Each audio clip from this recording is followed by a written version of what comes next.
What if I told you that when you type in any search in the new Google AI mode, that it's not just looking for that exact phrase, but it's secretly running 10 to 15 other searches behind the scenes that you never see?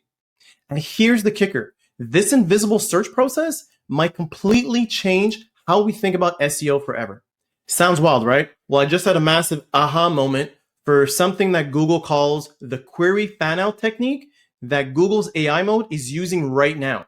And other AI search tools are using something similar. So this light bulb hit me when I was rereading a brilliant post by Tiffany DaSilva. If you're not following her, you're missing out on some serious boots on the ground marketing insights. By the end of this video, you'll understand why websites that rank on page 4 are suddenly showing up in the AI overviews and AI search results above those ranking on page 1. But first, let me show you exactly what's happening behind the scenes. So here's where things get interesting and slightly frustrating if you're a marketer. When you type in a simple search, Google's AI mode doesn't just simply give you the answer. It's thinking more like a human investigator. So here on Tiffany's post, we got an image from Aleda Solis. Let me paint you a picture of a similar search to that of the image on the screen. You're searching for best Bluetooth headphones. That's that white box right here. Seems pretty straightforward, right? But here's what's actually going to be happening behind the scenes.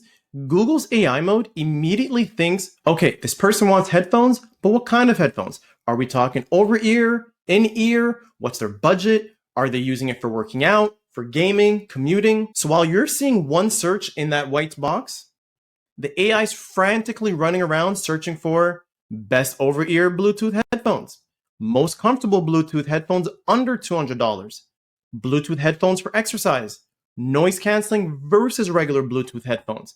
All that are these subsequent searches in the gray boxes. To help add more visual to what's going on here, let's take a glimpse of how Perplexity handles the same query, the same search, in that I'm looking for Bluetooth headphones with a comfortable over-ear design and long-lasting battery. We got the results. But the interesting thing that Perplexity does is that when you click on task, it shows you the searches that it's done outside of the original search in this whole fan-out technique.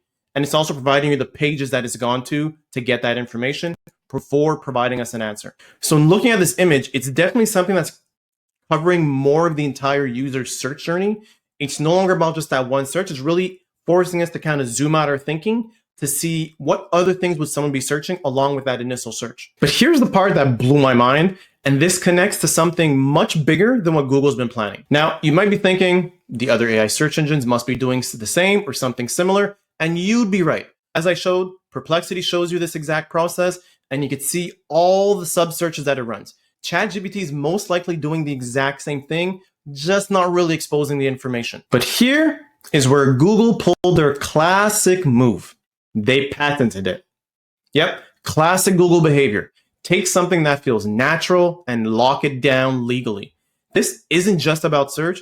It's about controlling the entire AI search landscape. And here's the brilliant part that I was missing out on before I really clicked in and reading Tiff's post, is that this technique perfectly mirrors something that we've known about users for years, but we may have neglected: the search journey.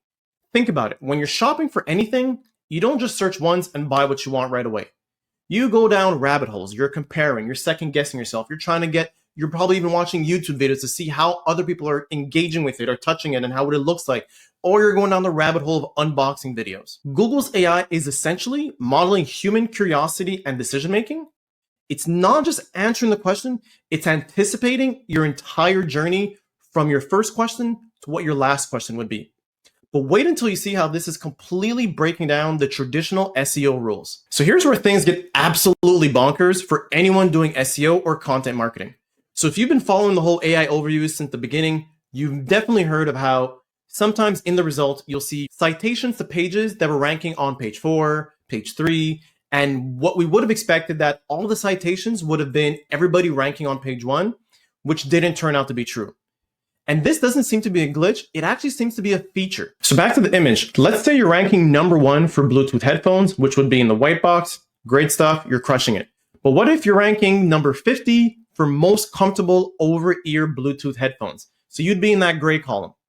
Well, guess what? When AI does its fan-out search, your result on page 5 might suddenly be the star of the show because you've nailed that subsequent search perfectly. This is like the search equivalent of being discovered by a talent scout while you're working at some coffee shop instead of doing the classic Hollywood auditions and going on Broadway. Sometimes a specific niche answer wins over the generic popular one. And another thing that stood out to me when reading Tiff's post and looking at this image is that it matches something business strategists have been talking about for years, the jobs to be done framework. The idea that people don't just buy products, they hire them to do specific jobs in their lives. So your content isn't just competing for one keyword anymore. It's competing to be the best answer for every micro question in a user's journey. So what does this mean for your content strategy? I'll tell you exactly what you gotta do about it. Okay, so first things first, let's bring things full circle and answer the question from the beginning. Yes, Google AI mode is really running multiple searches behind every search. And yes, this changes everything. And here's what I think is a solid action plan from this point on, based off of the information we have today, is first things first, you want to stop thinking about the single keyword and start zooming out and thinking about the user journey.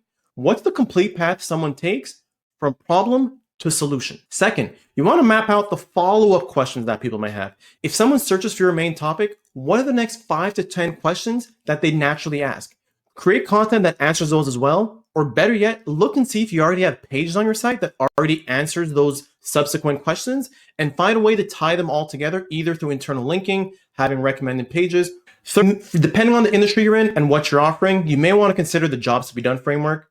As I mentioned, ask yourself, what job is your audience trying to get done? And what are all the subtasks involved in getting that job done? And finally, the most important thing, embrace the chaos.